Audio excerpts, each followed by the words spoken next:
2000년 전 갈릴리 나사렛 동네에 살던 마리아에게 놀라운 일이 일어났습니다. 천사가 방문했습니다. 그런데 천사 방문도 놀라운데 더 놀라운 일이 또 일어났습니다. 아이를 낳게 될 것이다. 오늘 여러분 눈여겨 읽으셨는지 모르겠는데 본문에서 마리아를 소개할 때 처녀라고 3번씩이나 반복되어 나오고 있습니다. 파르테노스라고 하는 이 단어는 한 번도 남자와의 육체적 결합을 갖지 않은 그런 소녀를 가리키는 그런 단어입니다. 그런데도 불구하고 아이를 낳을 것이다. 34절에 보시면 나는 남자를 알지 못하니 어찌 이 일이 있으리이까. 당연한 이야기가 되겠죠. 나는 남자를 알지 못하는, 경험적으로 나는 남자에 대해서 체험하지 못한 사람인데 어떻게 아이를 낳겠습니까? 오늘 천사가 이 불가능한 일이 어떻게 이루어졌는지 설명하고 있습니다. 여러분 35절 한번 읽어보십시오. 35절 시작. 천사가 대답하여 이르되 성령이 내게 임하시고 지극히 높으신 이의 능력이 너를 덮으시리니 이러므로 나실 바 거룩한 이는 하나님의 아들이라 일컬어지리라. 아멘. 성령이 내게 임하시고 지극히 높으신 이의 능력이 너를 덮을 것이다. 임하고 덮고, 이 표현은 신약 성경에서 보면 변화산에 하나님의 임재가 있을 때, 그때 구름이 변화산을 가득 덮을 때 그런 표현과 똑같은 표현이고, 구약에 가면 성막이라고 하는 곳에 하나님께서 그곳에 계신다고 할 때 그 표시가 성막의 구름으로 가득 성막을 덮었던 그 단어와 똑같은 단어가 기록되어 있습니다. 그러니까 하나님의 능력이 마리아에게 임한 것이고, 하나님의 그 초월적인, 우리가 상상할 수 없는 그 힘이 이 마리아의 육체를 덮은 것이다. 그러니까 보이지 않는 무형의 어떤 힘, 보이지 않는 하나님의 그 현존이, 보이지 않는 하나님의 손길이 마리아에게 임함으로 오늘 이런 아이를 갖게 될 것이라고 이야기하고 있습니다. 우리는 하나님을 가리켜서 창조주 하나님, 이렇게 이야기를 하고 있습니다. 사람을 지으시고 생명을 주신, 우주를 만드신 그 하나님의 그 능력으로, 불가능한 것이 없으시고 모든 것을 가능하게 하시는 인간의 제한, 인간의 이성 저 너머에 초월자로 계시는 그 하나님의 능력으로 잉태된 것이다. 그래서 성령의 능력으로 성령이 내게 임하시고 지극히 높으신 이의 능력이 너를 덮을 것이다. 임하고 덮는, 바로 이것을 통해서 하나님께서 오늘 마리아의 육체 속에 임하고 덮어주시는 하나님의 임재를 통해서 오늘 우리가 생각하는 불가능한 이야기가 오늘 가능하게 됐다고 성경은 이야기하고 있습니다. 혹 사람들은 이런 문제에 부딪히면 내가 이성적으로 또 지식적으로 논리적으로 이 문제를 해결해 보려고 합니다. 누군가에게 좀 더 잘 설명해 보려고, 누군가에게 좀 더 납득시키려고 이런 문제를 가지고 많은 연구를 하죠.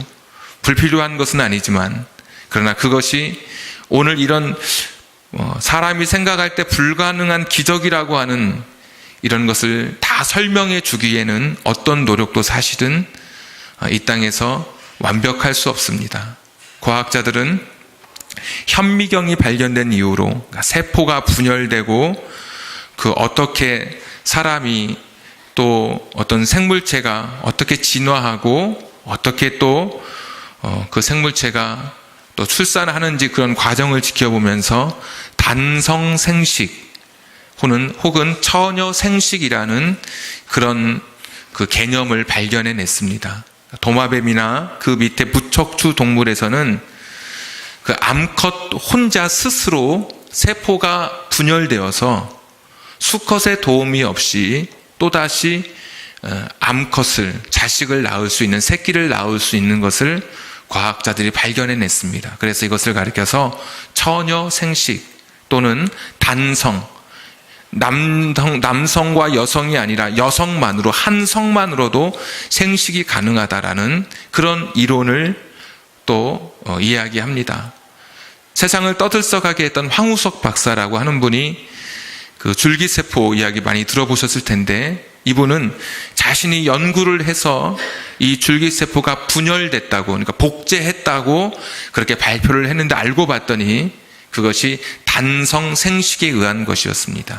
우연히 외부의 전기 자극을 통해서 분열되지 않은 세포가 꼭 분열되는, 이제 수정된 것처럼 어떤 변이를 일으키는 돌연변이였다.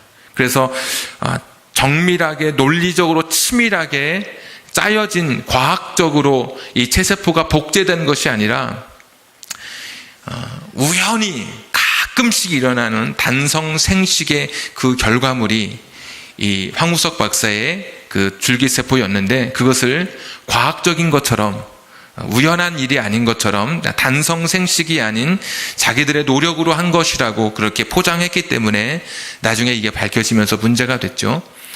가령 이런 식으로 이런 마리아의 그 잉태에 관해서 접근하는 그런 경우도 있습니다.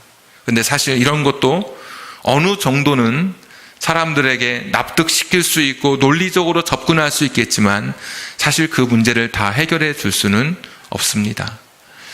암컷이 분열하면, 세포가 분열해서 스스로 또 새끼를 낳으면 이 남성의 그런 그 세포가 없기 때문에 결과적으로 보니까 암컷만 낳더라. 이것이 또 다른 과학의 결론입니다. 그러니까 이렇게 우리가 말로 설명하고 이걸 이해하고 납득하는데 어렵다고 해서 이 세상의 어떤 이성적인, 논리적인, 과학적인 방법으로 그 문제를 해결해 가려고 하는 것이 일부는 굉장히 유익하겠으나, 사실은 그것이 이 문제를 해결해 가는 방법은 결코 절대적인 것은 아니다라고 하는 것을 오늘 다시 말씀을 드리게 됩니다. 동정녀 탄생, 아이를 갖게 되는 이 사건, 한 번도 남자를 알지 못한, 남자를 경험하지 못한 이 여인이 마리아가 갖게 되는 이 잉태의 사건은, 그래서 이성적으로 과학의 사건이 아니라 이것은 철저하게 믿음의 눈으로 바라봐야 하는 것입니다. 지난주에 사가랴에게 천사가 찾아와서 불가능한 이야기를 했었습니다. 그때도 엘리사벳이라고 하는 여인이 나이가 너무 많았다.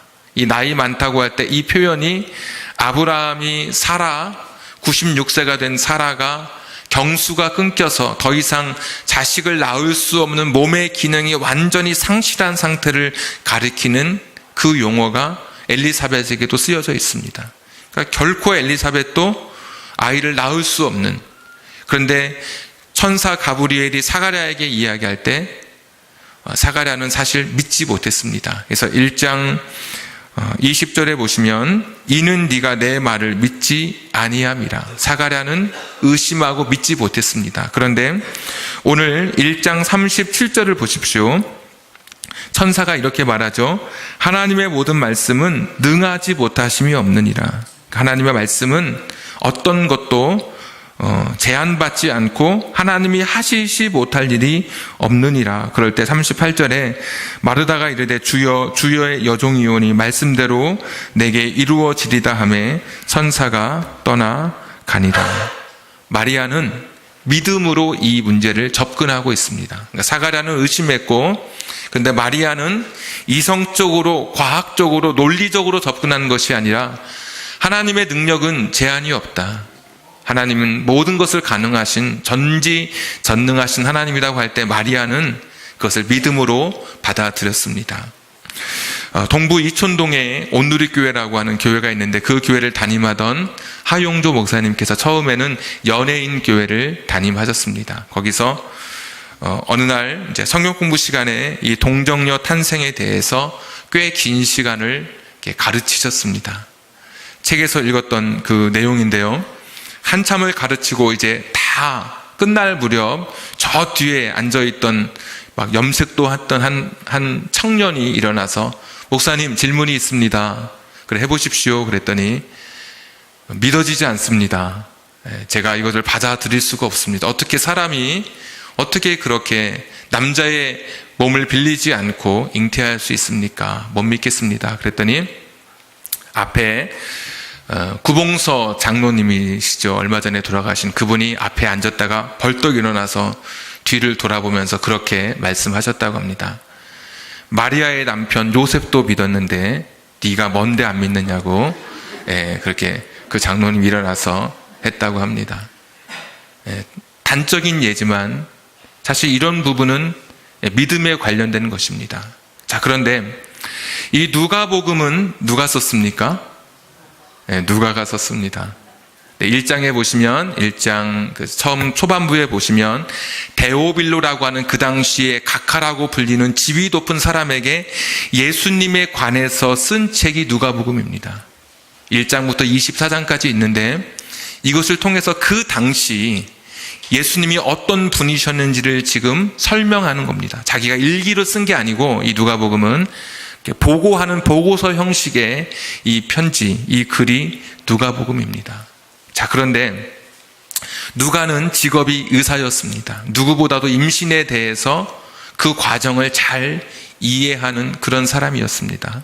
자, 그런데 그런 사람이 아무런 근거 없이 그냥 글을 썼다면 이게 우리가 참 이걸 어떻게 납득해야 될지 모르겠는데 아무런 타당한 이유 없이 글을 썼다가 가령 이것이 동정녀 마리아의 이야기가 조작된 것이라고 한다면 2장부터 24장에 있는 모든 이야기는 다 가짜가 되겠죠. 1장부터 거짓말이 되니까. 근데 아시는 것처럼 누가복음 24장까지에는 예수님의 죽음과 부활의 사건이 너무나도 잘 기록되어 있습니다. 예수님의 생애가 기록되어 있고 예수님의 죽음과 부활, 예수님과 동시대 같은 마을에 살았던 사람이 있고 예수님 죽을 때 예루살렘 모든 사람들이 예수님의 죽음을 살펴보았고 예수님 부활하신 사건에 대해서 그 누구도 반론을 제기할 수 없을 만큼 그 당시에 실증적인 증거가 참 많았습니다. 어떤 사람들은 제자들이 숨겼다고 이야기하는데 군사들을 동원해서 예수님의 시신을 지키던 사람들을 매수해서 예수님의 시신을 너희들이 가져갔다라고 이야기하라고 제자들에게 그렇게 시켰죠. 그러나 그것이 사실이라면 거짓을 위해서 제자들이 절대로 죽지 않을 것입니다. 자기들이 숨기고 예수님 부활했다고 하면서 죽을 사람이 없습니다. 그 당시에 많은 사람들이 예수님의 부활을 지켜봤습니다. 500명이 한 번에 집단적으로 예수님의 부활을 지켜보기도 했습니다. 대화했고 만져보려고도 했었고 그 누구도 부활에 대해서 예수님의 죽음과 부활에 대해서 의심하지 않던 그 시기에 이 누가복음이 쓰여졌습니다. 제가 누가라면 저는 예수님의 탄생을 더 극대화하기 위해서 이것이 동정녀의 사건이 가짜라면 제가 누가라면 저는 무리수를 두지 않을 것입니다. 믿음이라고 하는 것은 우리가 믿는다라고 하는 것은 예수님의 동정녀 탄생 거기에 근거하고 있지 않습니다.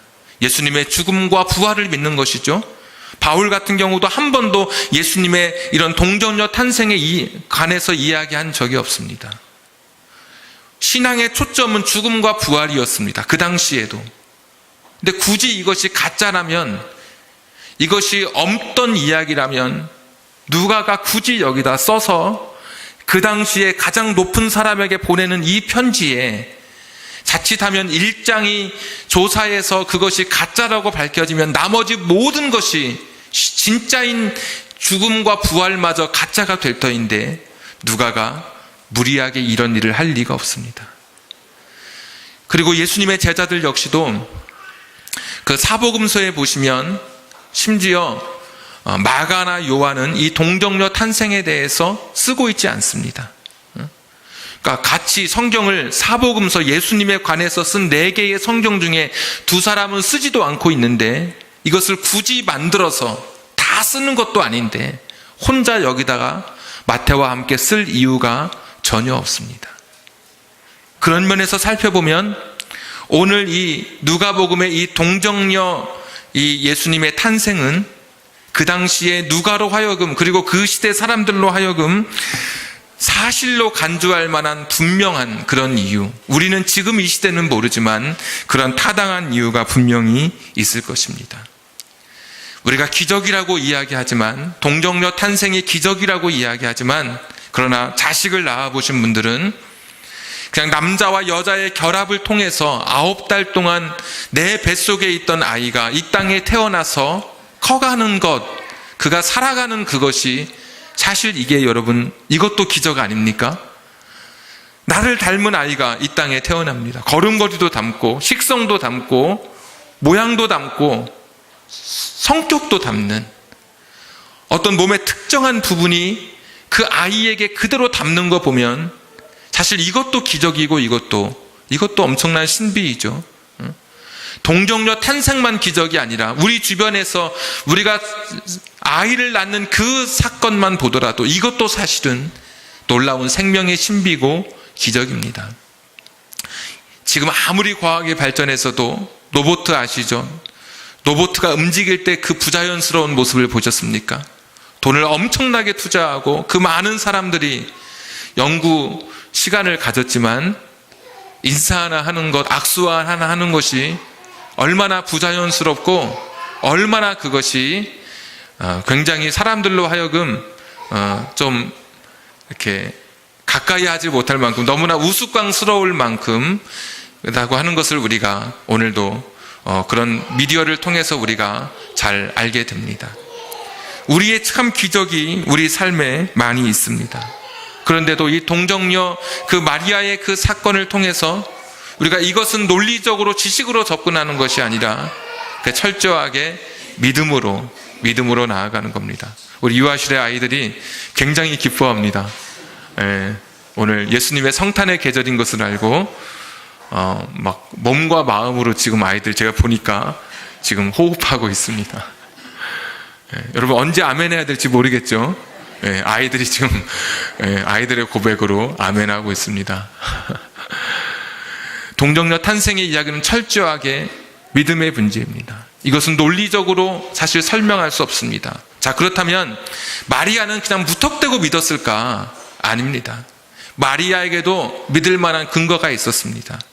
천사가 나타나서 엘리사벳의 이야기를 하죠. 그랬을 때 36절 한번 보십시오. 보라, 내 친족 엘리사벳도 늙어서 아들을 배웠느니라.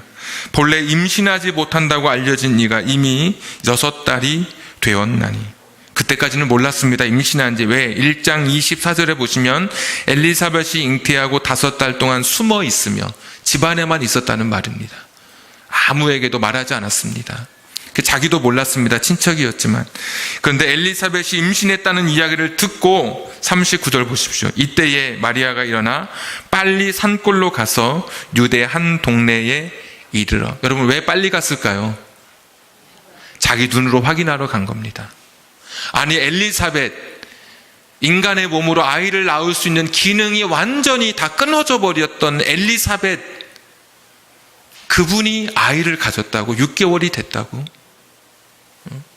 마리아가 그것을 확인하기 위해서 갈릴리에서 유대 땅까지 130km 떨어진 그 먼 거리까지 한 걸음에 달려갔습니다.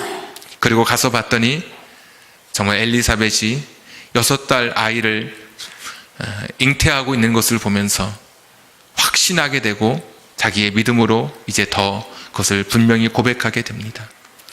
믿음이라고 하는 것 잘 믿어지지 않지만 우리 주변에 믿고 있는 사람들을 보십시오. 하나님의 기적이 아니고서는 말할 수 없는 그런 은혜를 입은 사람들이 우리 주변에 있을 것입니다. 내가 믿으려고만 하면 마리아처럼 분명히 우리 주변에 엘리사벳 같은 사람들이 보여질 것입니다.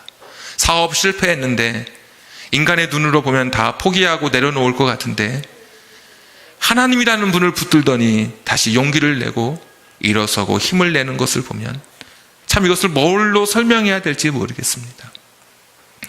죽음 앞에서도 의연하게 두려움 속에 세상을 떠나는 것이 아니라 내가 붙들었던 하나님의 이름을 붙들고 내가 고백했던 예수 그리스도의 이름을 고백하면서 미소를 지으며 이 세상을 이별할 수 있는 그 힘, 그 능력 어디에서 나오는 겁니까?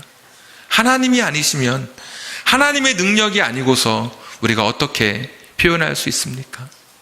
사람의 본성이 변하기 어려운데 사람의 성품이 변하기 시작합니다. 악한 사람이 그래도 고의로 범죄하지 않으려고 자기 자신을 쳐서 성결하고 진실된 사람으로 변화되어 가는 것.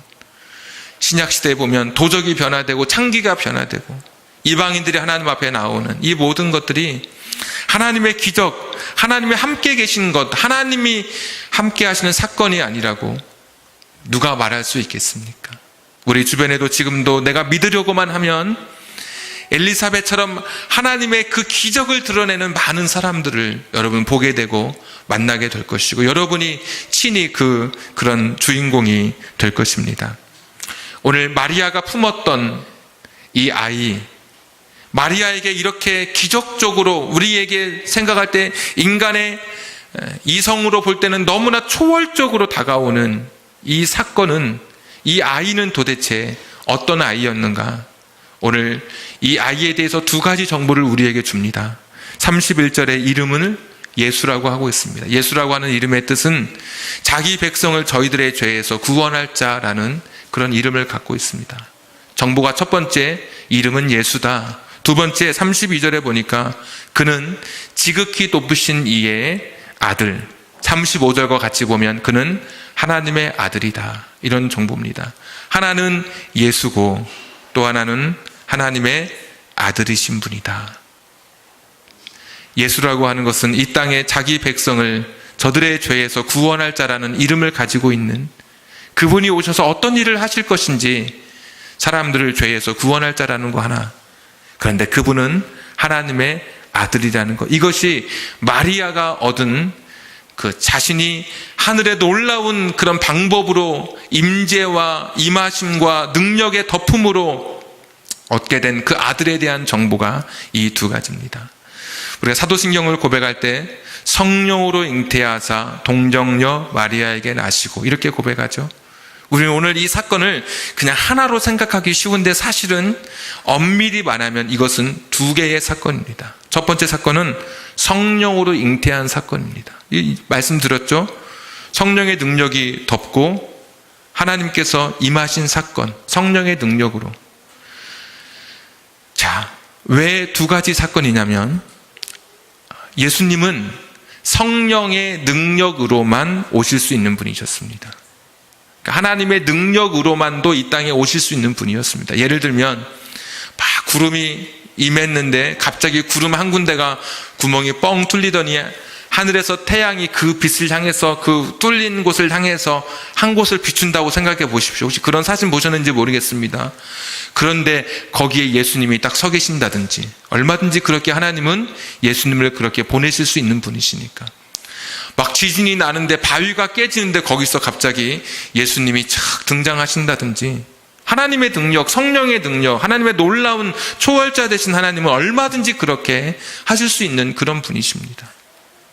그런 분이 성령으로 잉태하사 누구에게 낳습니까? 동정녀 마리아에게 낳으시고 그 하나님 성령의 능력으로만도 오실 수 있던 그분이, 그 하나님의 아들이 인간의 작은 몸속에 오셨다는 겁니다. 왜 오셨느냐? 그냥도 오실 수 있으신 분이 왜 마리아라고 하는 작은 여인의 몸을 통해서 이 땅에 오셨느냐? 예수님이 이 땅에 오셨을 때 그 몸을 가리켜서 우리와 똑같은 몸, 인성을 가졌다고 이야기합니다. 신학적으로 나뉘어지는데 하나는 예수님은 타락하기 이전에 깨끗한 몸으로 오셨을 거다. 이게 한 가지고, 또 하나는 예수님이 이 땅에 오셨을 때 우리처럼 죄의 성을 가지고, 죄성을 가지고 이 땅에 오셨을 것이다. 이 두 가지가 신학적 논쟁이 있습니다. 저는 후자를 따릅니다. 물론 다른 의견도 있을 수 있겠지만 예수님은 이 땅에 오실 때 우리와 똑같은 죄성을 가지고 이 땅에 오신 분입니다. 그렇게 했기 때문에 이 땅에 오셔서 마귀에게 시험도 받으셨습니다. 그래서 시험을 이겨내려고 말씀을 붙들기도 하셨고, 완벽하신 분이라면 시험 받지 않습니다. 완벽하신 분, 하나님의 아들로 오셨는데 완벽한 분이라면, 인간의 몸만 입었지 하나님의 아들이라면 시험도 필요 없고 뭐 배고픈 것도 필요 없고 아무것도 필요 없을 것입니다. 그런데 철저하게 우리와 같은 모습으로 오셨습니다.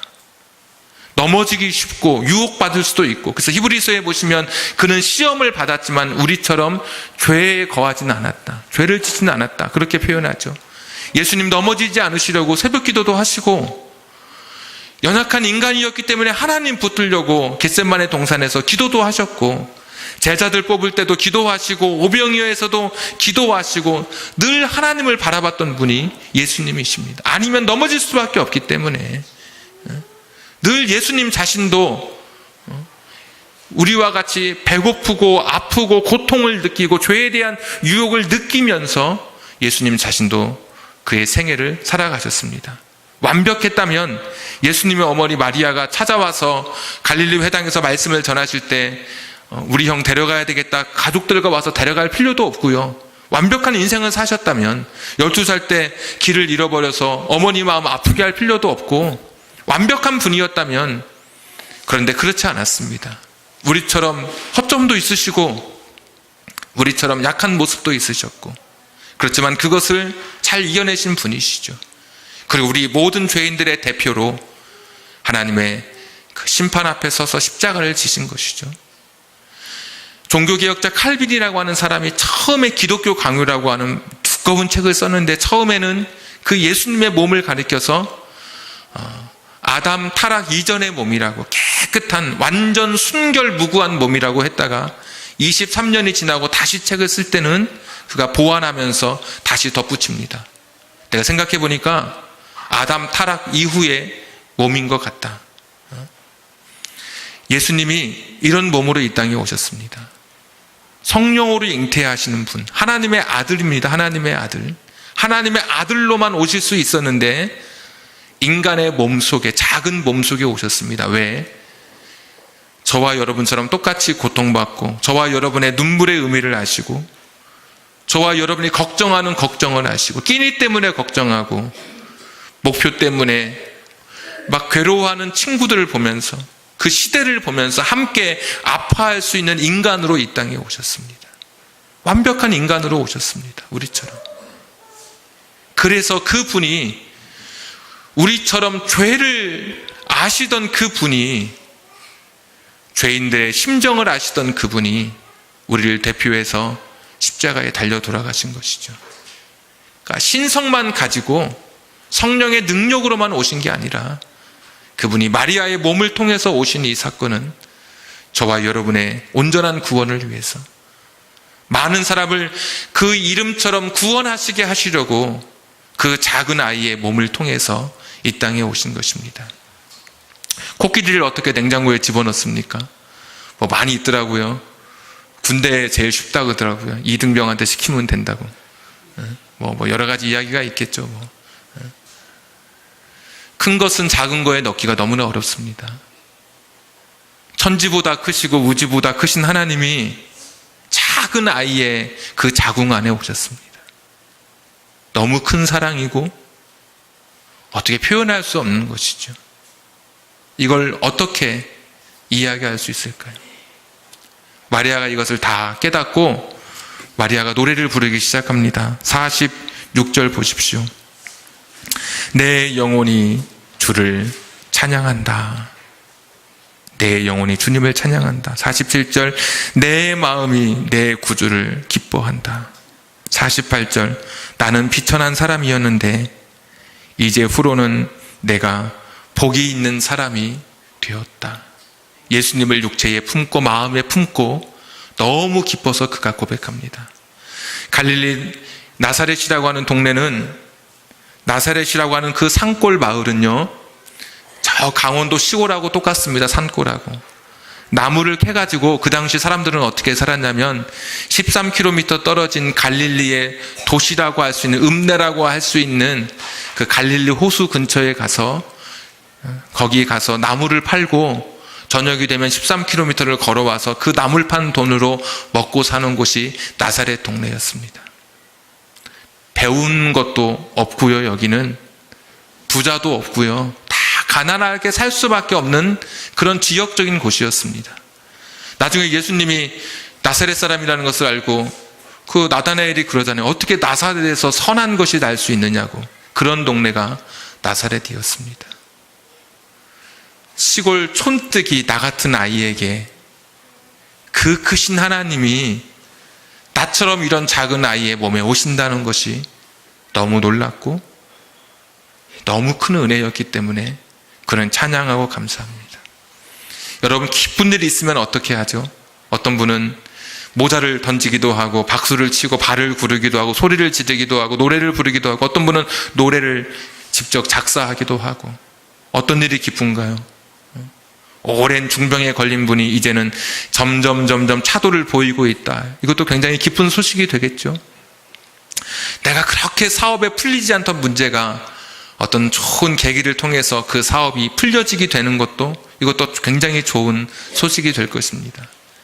애타했던 내 자식이 원했던 학교에 들어가게 될 때, 내가 그렇게 구직했던, 그렇게 선망했던 회사에 내가 합격 통지서를 받을 때 굉장히 기쁜 일들이 우리에게 많이 있겠죠. 그러나 그 크신 하나님이 저와 여러분의 구주가 되신 이 사건, 마리아는 너무 놀랐고 너무 감사했고 내가 어떻게 이 예수님을 내가 받을 수 있을지, 품을 수 있을지. 오늘 여러분에게 2000년 전 마리아에게 육체로 오신 예수님께서는 오늘 저와 여러분에게, 저와 여러분의 영혼 속에 찾아오시고 저와 여러분의 믿음 속에 찾아오셨습니다.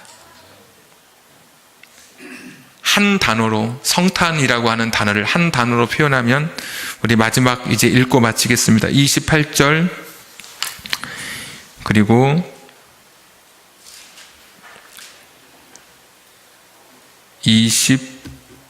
30절, 28절, 30절 보시면 28절 그에게 들어가 이르되 은혜를 받은 자여. 30절 네가 하나님께 은혜를 입었느니라. 은혜 그 단어 말고는 할 말이 없습니다. 나 같은 사람에게 교회 가고 싶은 마음이 생기게 하신 것, 나 같은 사람이 하나님 만나게 하신 것, 나같이 고집스럽고 편견 있고 이런 사람이, 이런 사건이 믿어지는 것, 은혜 외에는 달리 할 말이 없습니다. 오늘 이 성탄의 계절에 내게 오신 그 은혜를 붙들고 믿음으로 고백하면서 여러분의 삶에 마리아처럼 찬양, 감사가 넘치는 인생이 되기를 주님의 이름으로 축복합니다. 우리 기도하겠습니다.